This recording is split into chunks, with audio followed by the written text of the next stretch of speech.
अस्सलाम वालेकुम students, my name is professor Ali Nawaz.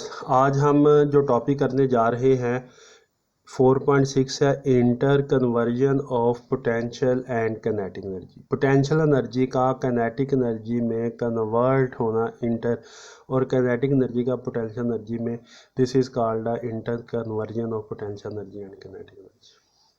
तो हमें इस क्वेश्चन को समझने के लिए हमें इस डायग्राम को समझना ज़रूरी है। लेट अस सपोज ये मैं अर्थ या किसी भी रेफरेंस पॉइंट पर हूँ, यहाँ से किसी मैं ईंट को उठाकर एच हाइट तक ले जाता हूँ।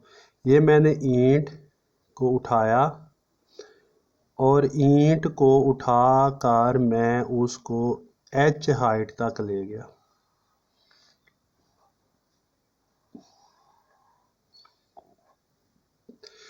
ये उसकी पोजीशन है। अभी मैंने ईंट को पकड़ा हुआ है और इस वक्त इसके पास सिर्फ और सिर्फ हाइट है, इसकी कोई भी वेलोसिटी नहीं है। ये पॉइंट ए है, इस पोजीशन को हमने नाम दिया हुआ ए। तो इस पोजीशन ए पर ये फिगर और इसकी ये साइड इंफॉर्मेशन इस क्वेश्चन को समझने के लिए बहुत ज़रूरी है। इस पॉइंट ए पर इसके पास पोटेंशियल एनर्जी कितनी होगी? ये पोटेंशियल एनर्जी एट ए कितनी होगी? M G H. और क्योंकि इस पॉइंट के ऊपर इस बॉडी की वेलोसिटी नहीं है, वेलोसिटी ज़ीरो है, तो इस वक्त इसकी काइनेटिक एनर्जी होगी 1/2 mv²। v ज़ीरो होगा तो काइनेटिक एनर्जी भी क्या होगी? ज़ीरो होगी। अब मैं इस ईंट को यहाँ से छोड़ता हूँ। ये ईंट नीचे की तरफ क्या करती है? मूव करती है, और मूव करते करते x डिस्टेंस कवर कर लेती है। यहाँ से लेकर यहाँ तक जब वो आती है तो मैं सपोज करता हूँ कि वो x डिस्टेंस कवर कर लेती है। अगर आपसे पूछा जाए कि अब इस पोजीशन को नाम दिया हुआ है बी, इस पोजीशन बी पर इसकी हाइट कितनी होगी, तो आप क्या करेंगे? एच में से एक्स को माइनस कर देंगे तो आपके पास ये आ जाएगा। तो इस एच में से ये चीज़ निकाल देंगे तो इतनी हाइट क्या होगी? H minus x. तो ये ज़मीन से किस हाइट पर ये अब ऑब्जेक्ट है? ये object H minus x height पर है। अब इस पॉइंट बी पर इसकी कोई ना कोई वेलोसिटी होगी। मैं इन जनरल इस पॉइंट पर इसकी वेलोसिटी को नाम दे देता हूँ वी बी। ज़ाहिर बात है जब ऊपर से नीचे की तरफ आ रहा होगा इस पॉइंट पर कोई ना कोई उसकी वेलोसिटी होगी, वो वेलोसिटी है वी बी। तो मैं सबसे पहले पॉइंट बी पर पोटेंशियल एनर्जी को डिस्कस करता हूँ। पोटेंशियल एनर्जी बराबर होती है पॉइंट बी, ये होती है एम जी एच, जितनी हाइट है। तो यहाँ पर हाइट एच नहीं है, एच माइनस एक्स है, तो मुझे हाइट की जगह एच माइनस एक्स लिखना पड़ेगा। अब इस पॉइंट के ऊपर जो इसकी वेलोसिटी है वो वेलोसिटी वी बी है, तो इस पॉइंट के ऊपर काइनेटिक एनर्जी क्या होगी? तो इस पॉइंट के ऊपर kinetic energy at point B zone C होगी वो होगी 1/2 m, जो उस पॉइंट के ऊपर वेलोसिटी है उसका स्केयर। यहाँ पर तो वेलोसिटी मैंने अज्यूम किया हुआ वी बी का स्केयर। ये सारी बातें आपने डायग्राम के साइड यहाँ पर बुक पर भी लिखी हुई है, ये आपने अल्फाज में बेशक लिखना होगा। आप ये एक्सप्लेनेशन में ये बातें लिखनी होगी, उसके बाद फिर नीचे मैथमेटिकली वर्क हम करेंगे। अब ये ऑब्जेक्ट मूव करता करता इस पॉइंट पर आ जाता है और इस पॉइंट को यहाँ हम नाम देते हैं सी। पॉइंट सी पर इसकी हाइट क्या है? ज़ीरो। जब ज़मीन पर आ जाता है तो हाइट क्या होगी? ज़ीरो। तो पोटेंशियल एनर्जी किसके बराबर होती है? Potential energy at C is equal to M G H. H तो यहाँ पर ज़ीरो हो गया, तो पोटेंशियल एनर्जी क्या हो जाएगी? ज़ीरो। तो जैसे ही वो ज़मीन के साथ स्ट्राइक करता है, स्ट्राइक कर जब उसकी हाइट ज़ीरो हो जाती है तो उस वक्त उसकी कोई ना कोई वेलोसिटी होगी, और वो वेलोसिटी को हम कहते हैं कि वी सी, स्ट्राइक करने से पहले की वेलोसिटी वी सी। तो ये सारी साइड इंफॉर्मेशन पे आपने ये बातें लिखनी है, साथ ये डायग्राम होनी चाहिए। तो काइनेटिक एनर्जी होगी एट सी के ऊपर, वो होगा 1/2 एम वी सी, हम उसको नाम दें वी सी। तो ये डायग्राम बनानी है, इसके साथ जो बातें बताएंगी हैं साइड इंफॉर्मेशन पर आपने लिख लेनी है। अब हम क्या करने जा रहे हैं, एक दफ़ा ये बातें बता देता हूँ। पॉइंट ए पर हम total kinetic energy find out करेंगे, पॉइंट बी पर total kinetic energy find out करेंगे, पॉइंट सी पर total kinetic energy find out करेंगे। तीनों काइनेटिक एनर्जी को हम क्या करने जा रहे हैं, फाइंड आउट करने जा रहे हैं। चलिए अब हम पहले ए पर करते हैं। ए पर हमने फाइंड आउट करनी है, तो ए पर पोटेंशियल एनर्जी हमारे पास, ए पर पोटेंशियल एनर्जी हमारे पास किसके बराबर है, ये ऊपर लिखा हुआ इस ए पे, ये बराबर है mgh। ए के ऊपर काइनेटिक एनर्जी जौन सी हमारे पास है वो है 0। अब हम टोटल एनर्जी फाइंड आउट करना चाहते हैं, तो किसी भी जगह पर टोटल एनर्जी जौन सी होती है वो बराबर होती है potential energy plus kinetic energy. ये देखें, ये आ गया potential energy plus kinetic energy कर देंगे पॉइंट ए पर, तो हमारे पास उस पॉइंट ए पर टोटल एनर्जी आ जाएगी। अब हम टोटल एनर्जी फाइंड आउट करना जा रहे हैं। टोटल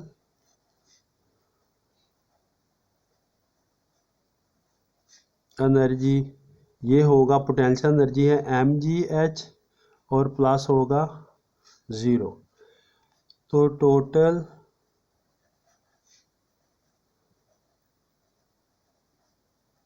एनर्जी जौन सी है ये बराबर होगी mgh। तो हमारे पास टोटल एनर्जी है ये बराबर होगा mgh के बराबर। तो पॉइंट ए पर हमारे पास टोटल एनर्जी आ गई, वो बराबर है mgh के बराबर। इसी तरह अब हम पॉइंट बी पर हम टोटल एनर्जी को फाइंड आउट करेंगे, तो पॉइंट बी पर टोटल एनर्जी, तो पॉइंट बी पर पोटेंशियल एनर्जी भी गिवन है, पॉइंट बी पर काइनेटिक एनर्जी भी गिवन है। तो अब हमने पॉइंट बी पर टोटल एनर्जी फाइंड आउट करनी है। तो पोटेंशियल एनर्जी पॉइंट बी पर हमारे पास बराबर होगी mgh माइनस x, और पॉइंट बी पर काइनेटिक एनर्जी जौन सी होगी वो बराबर होगी 1/2 mvb का स्क्वायर। ये मेरे पास इक्वेशन 1 आ गई। अब हमने क्या करना है, vb पर हमने टोटल vb की वैल्यू को हमने यहाँ पर से निकालना है। तो हेयर अब आपने ये डायग्राम देखनी है, यहाँ से लेकर यहाँ तक की वेलोसिटी का हम क्या कर रहे हैं, जिक्र कर रहे हैं। तो अब पॉइंट ए जब कोई बॉडी ऊपर से नीचे की तरफ आ रही होती है तो एक्सेलरेशन किसके बराबर होता है, जी के बराबर होता है। ए से लेकर बी तक का उसने कितना डिस्टेंस कवर किया, उसने डिस्टेंस कवर किया x। आप बताएं शुरू पे उसकी वेलोसिटी क्या थी, जब बॉडी यहाँ से स्टार्ट चलना शुरू किया, उससे पहले तो एट रेस्ट पर थी, तो इसकी इनिशियल वेलोसिटी जौन सी है वो हमारे पास 0 है। जब वो नीचे की तरफ आ रही है, इस पॉइंट के ऊपर हमने अज्यूम किया कि इसकी जो फाइनल वेलोसिटी है वो हमारे पास vb है। अब हमने 3 इक्वेशन ऑफ मोशन में से एक इक्वेशन ऑफ मोशन यहाँ पर जो इसके ऊपर सूट कर रही है वो लगा देंगे, तो जो हमें लग रहा है 2as third equation of motion यहाँ पर हम अप्लाई कर सकते हैं। तो 2a की जगह हमारे पास g आ गया, x की जगह x आ गया, और v फाइनल की जगह vb आ गया, और अगला तो 0 है तो ये 0 हो जाएगा। इसको थोड़ा सा री अरेंज कर ले, vb का square is equal to 2gx। तो अब हमने क्या किया, ये vb स्क्वायर की वैल्यू निकाली। इस vb स्क्वायर की वैल्यू को हमने इक्वेशन 1 के अंदर सब्स्टिट्यूट कर देना। तो अगले पेज के ऊपर मैं इसमें सब्स्टिट्यूट करने जा रहा हूँ।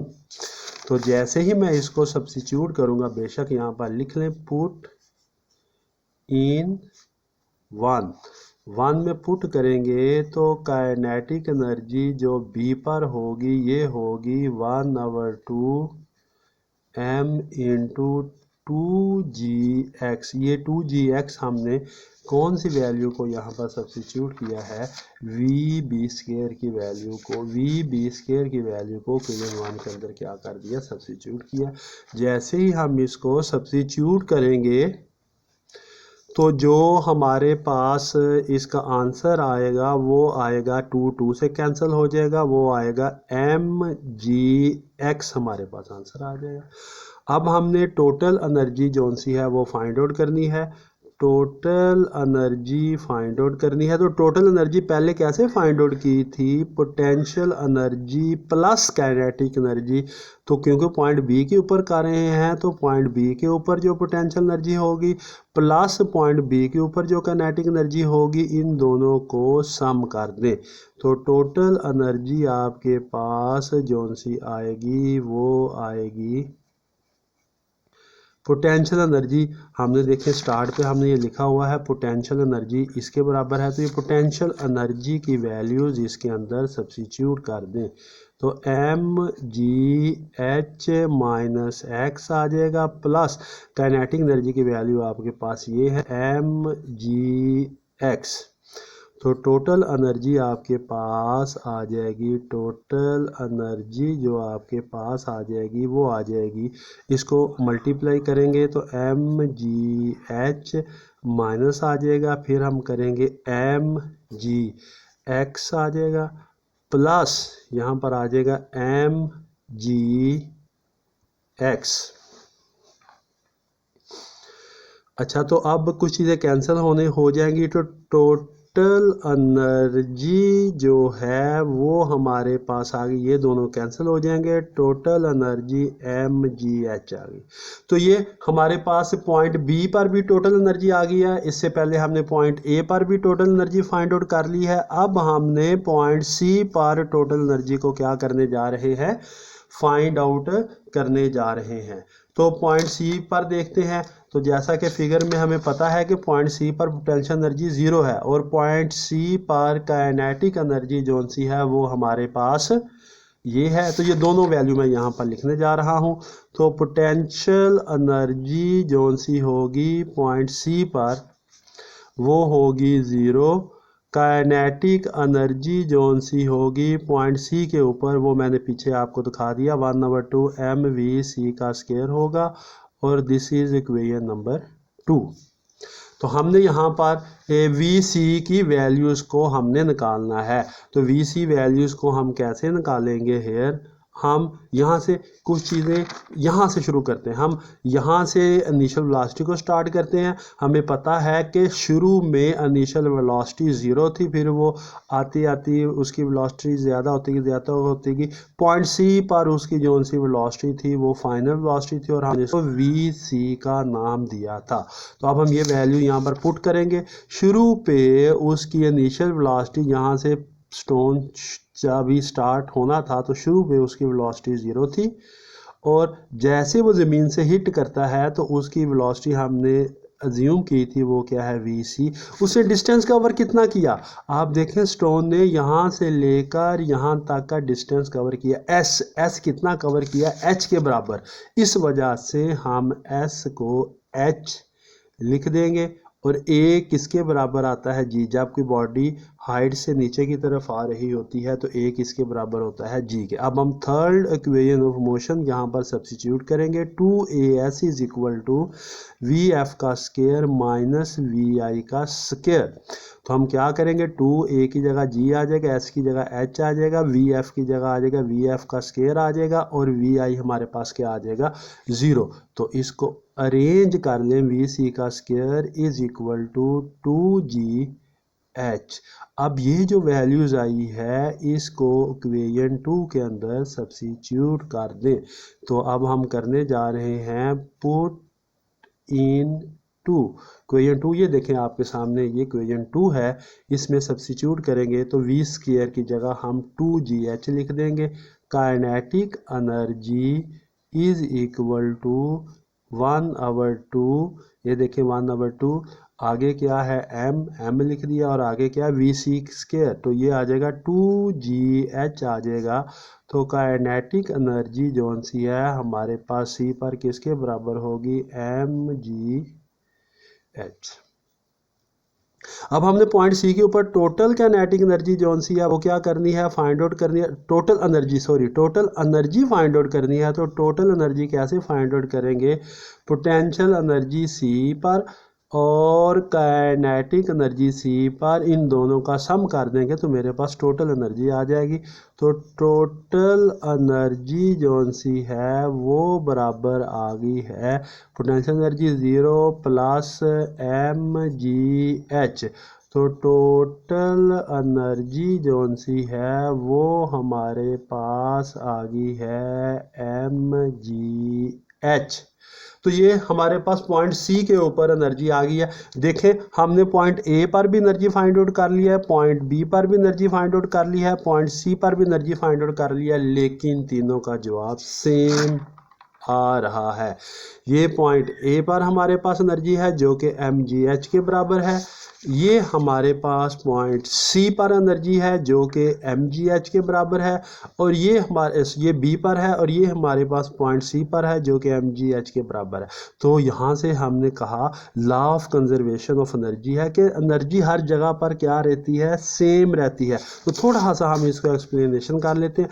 यहाँ पर सारी की सारी एनर्जी जो सी थी, पॉइंट ए पर जो एनर्जी थी वो सारी की सारी एनर्जी हमारे पास पोटेंशियल एनर्जी थी। तो जैसे ही ये नीचे की तरफ आना स्टार्ट किया तो पोटेंशियल एनर्जी कम होती गई और काइनेटिक एनर्जी इंक्रीज होती गई। तो पोटेंशियल एनर्जी कन्वर्ट होती गई काइनेटिक एनर्जी में। इस पॉइंट पर हमने देखा कि पोटेंशियल एनर्जी भी है और काइनेटिक एनर्जी भी है, लेकिन पोटेंशियल एनर्जी पॉइंट ए के मुकाबले में कम है। फिर जैसे ही ये स्टोन नीचे की तरफ आ रहा है, ये ईंट नीचे की तरफ आ रही है, पोटेंशियल एनर्जी कम, और जो कम पोटेंशियल एनर्जी हो रही है वो कन्वर्ट होती जा रही है काइनेटिक एनर्जी में। तो ज़मीन से स्ट्राइक करने से पहले पोटेंशियल एनर्जी ज़ीरो हो जाती है और तमाम की तमाम पोटेंशियल एनर्जी कन्वर्ट हो जाती है काइनेटिक एनर्जी में। ये देखें स्ट्राइक करने से पहले पोटेंशियल एनर्जी ज़ीरो होगी और तमाम की तमाम काइनेटिक एनर्जी कन्वर्ट हो गई, ये पोटेंशियल एनर्जी कन्वर्ट होगी काइनेटिक एनर्जी में। ये हमारे पास टोटल काइनेटिक एनर्जी है। अब हमने चंद एक कंक्लूजन को डिस्कस करना है। हम सपोज करते हैं कि हमने मैं अजम्पशन ले रहा हूं कि हम एयर की फ्रिक्शन को इग्नोर करते हैं। तो मैं यहाँ पर एक फिगर ड्रा करता हूँ, फिर हम उसको एक्सप्लेन करते हैं। तो वो फिगर जो सी है वो ड्रा करने जा रहा हूँ। मैं सपोज करता हूँ कि ये अर्थ है या ज़मीन की सरफेस है, यहाँ से मैं किसी ऑब्जेक्ट को उठाकर m मैस के ऑब्जेक्ट को h हाइट तक मैं उसको h1 हाइट तक उसको ले जाता हूँ। मैंने इसको छोड़ा, इसकी कोई ना कोई इनिशियल वेलोसिटी होगी, वो क्या होगी v1। वो मूव करता करता सपोज करता हूँ कि इस पॉइंट के ऊपर आ गया, इस पॉइंट के ऊपर मैस m है और उसकी वेलोसिटी तो चेंज होगी ना, वेलोसिटी पहले के मुकाबले में ज़्यादा होगी v2।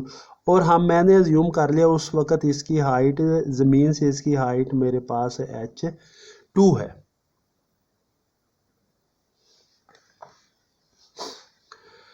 अच्छा, तो अब देखें मैंने कहा जितना पोटेंशियल एनर्जी लूज होती जा रही है उतनी ही काइनेटिक एनर्जी क्या होती जा रही है, गेन होती जा रही है। ये तो बात मैंने की, तो मैंने लिख दिया lose of potential energy equal to gain in kinetic energy. अब हमने लूज पोटेंशियल एनर्जी का कितना लॉस हुआ, इस पॉइंट पर आकर हमने देखना है कि कितना पोटेंशियल एनर्जी का लॉस हुआ। तो ये अब हम इस चीज़ को देख लेते हैं। मैंने सपोज किया, ये आपको बताता हूँ, ये समझाने के लिए आपको। मैं लेटर सपोज करता हूँ कि जब वो इस हाइट थी तो उसके पास पोटेंशियल एनर्जी कितनी थी, मैं कहता हूँ 10 जूल। जब वो ऊपर से नीचे की तरफ आ रही है तो पोटेंशियल एनर्जी क्या होती जा रही है, कम होती जा रही है। इस पॉइंट के ऊपर पोटेंशियल एनर्जी जो सी मैं कहता हूँ 6 जूल रह गई है। तो यहाँ से लेकर यहाँ तक जो एनर्जी का लॉस हुआ वो कितना हुआ, यहाँ से लेकर यहाँ तक पोटेंशियल एनर्जी का लॉस हुआ 4 जूल। तो 4 जूल कैसे आएगा, 10 जूल में से 6 जूल को क्या कर देंगे, माइनस कर देंगे। मीन्स के इस पॉइंट के ऊपर पोटेंशियल एनर्जी को, इस पॉइंट के ऊपर पोटेंशियल एनर्जी को में से माइनस कर देंगे तो आपके पास लॉस इन पोटेंशियल एनर्जी आ जाएगा। तो अब इसी तरह ये देखें, इस पॉइंट के ऊपर जो पोटेंशियल एनर्जी थी वो हमारे पास थी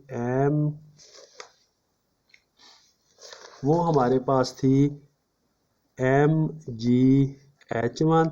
इसमें से ये वाली पोटेंशियल एनर्जी माइनस कर देंगे तो वो हो जाएगी mgh H2। तो ये मेरे पास आ गया लॉस इन पोटेंशियल एनर्जी। अब गेन इन काइनेटिक एनर्जी का देखेंगे। मैं सपोज करता हूँ कि यहाँ पर काइनेटिक एनर्जी थी 0 और यहाँ पर काइनेटिक एनर्जी हो गई, मैं सपोज कर रहा हूँ काइनेटिक एनर्जी हो गई 7 जूल, सपोज कर रहा हूँ 7 जूल होगी। तो कितना काइनेटिक एनर्जी का उसने गेन किया, उसे काइनेटिक एनर्जी का गेन किया 7। कैसे आएगा, 7 इसमें से 7 जूल में से शुरू वाली काइनेटिक एनर्जी को माइनस कर देंगे जो कि 0 जूल है, तो आपके पास हमारे पास एनर्जी आ गई 7 जूल। तो हम क्या करेंगे, ये वाली काइनेटिक एनर्जी को, जिसमें V2 वाली काइनेटिक एनर्जी को जिसकी वेलोसिटी V1 है, इसमें से माइनस कर देंगे तो गेन इन काइनेटिक एनर्जी आ जाएगी। तो नीचे वाली काइनेटिक एनर्जी में से, नीचे वाली जो काइनेटिक एनर्जी है, ये जो सी हमारे पास है 1/2, जो फाइनल हमारे पास इसके मुकाबले काइनेटिक एनर्जी है, इसमें से माइनस कर दें इनिशियल काइनेटिक एनर्जी को, तो हमारे पास चेंज इन काइनेटिक एनर्जी आ जाएगा। तो एक स्टेप और करना है, तो अब ये mg यहाँ से कॉमन आ गया, तो अंदर बचेगा H1 minus H2 is equal to 1/2 m into v square minus we आई का स्केयर। अब ये जोन सी है, ये हमारे पास जो रिज़ल्ट आया है, ये तब का रिज़ल्ट है जब हम एयर फ्रिक्शन को इग्नोर करेंगे। तो आपको पता है कि एयर फ्रिक्शन तो हर जगह पर होती है, तो अगर हम ये रिज़ल्ट को कंसीडर करेंगे तो ये हमारा आइडिया क्या होगा कि एयर फ्रिक्शन को हमने क्या किया, इग्नोर किया। तो नीचे यही बात लिखी हुई है, only true in the absence of friction, लेकिन किस केस में होगा, आइडियल केस में होगा। तो लेकिन हम जानते हैं कि डेली लाइफ में का तो एयर की फ्रिक्शन तो मस्ट होती है, तो जब एयर की फ्रिक्शन होगी तो अब हमें क्या करना होगा, अब हम उसको देख लेते हैं। एयर की फ्रिक्शन में हम एक चीज़ ऐड कर देंगे, तो जो लूज इन पोटेंशियल एनर्जी होगी वो बराबर होगी gain in kinetic energy plus, देखें जितनी पोटेंशियल एनर्जी में लॉस हुआ उतना काइनेटिक एनर्जी गेन हुई, लेकिन कुछ पोटेंशियल एनर्जी यूज हो गई किस में, फ्रिक्शन। जब ऊपर से नीचे की तरफ आ रहा था तो एयर की फ्रिक्शन ने अगेंस्ट वर्क किया है, वर्क डन अगेंस्ट फ्रिक्शन। थोड़ा सा इसको एक्सप्लेन कर देते हैं, ये इसका क्या मतलब है।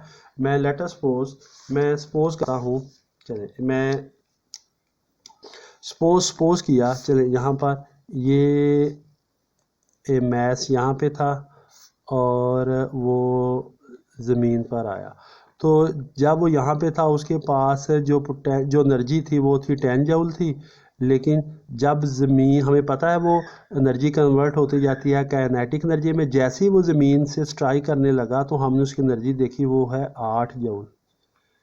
तो 8 जूल वो एनर्जी किधर कंज्यूम होगी, वो हमें, तो हम तो कहते हैं कि एनर्जी जोन सी है वो conservation of energy, energy zone C है वो ज़ाया, वो एनर्जी जोन सी है वो इक्वल होनी चाहिए। तो ये 10 जूल एनर्जी वो थी जो लॉस हुआ, और इसमें 8 जूल काइनेटिक एनर्जी में कन्वर्ट होगी, प्लस जो 2 जूल एनर्जी है जो बॉडी ऊपर से नीचे की तरफ आ रही थी, तो एयर की फ्रिक्शन ने उस एनर्जी को लॉस कर दिया।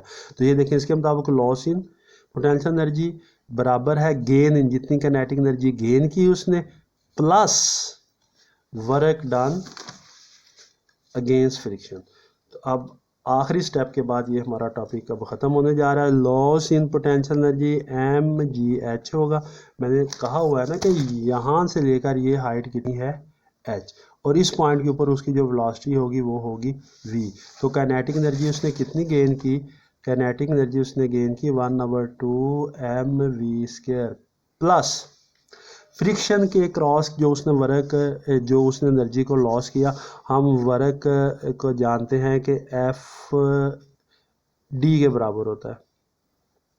तो W is equal to friction के लिए जो वर्क आएगा वो जो फोर्स आएगी वो उसको स्मॉल एफ से, हमारी बुक वाले ने शो किया, हमने उसको स्मॉल एफ से शो करने हैं। ये वर्क डन अगेंस्ट फ्रिक्शन है। और D डिस्टेंस, उसने कितना डिस्टेंस कवर किया, यहाँ से लेकर यहाँ तक उसने कवर किया, जिसको हमने नाम दिया हुआ है H। तो ये मेरे पास वर्क डन अगेंस्ट फ्रिक्शन आ गया। तो ये हमारे पास plus work done against friction है। तो ये फार्मूला हमारा आगे एक दो न्यूमेरिकल को सॉल्व करने के लिए भी यूज़ होगा। अच्छी तरह इसको आप लोगों ने इस फार्मूले को याद कर लेना है।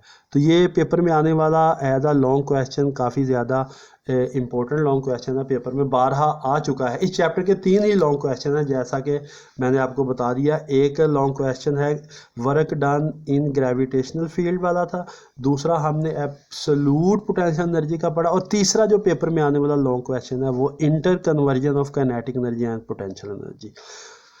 अब मेरे न्यू लेक्चर को देखने के लिए मेरे चैनल को आपको सब्सक्राइब करना पड़ेगा, ताकि जो नई आने वाली वीडियो है वो आप लोगों तक पहुंच सके। शुक्रिया, अल्लाह हाफिज़।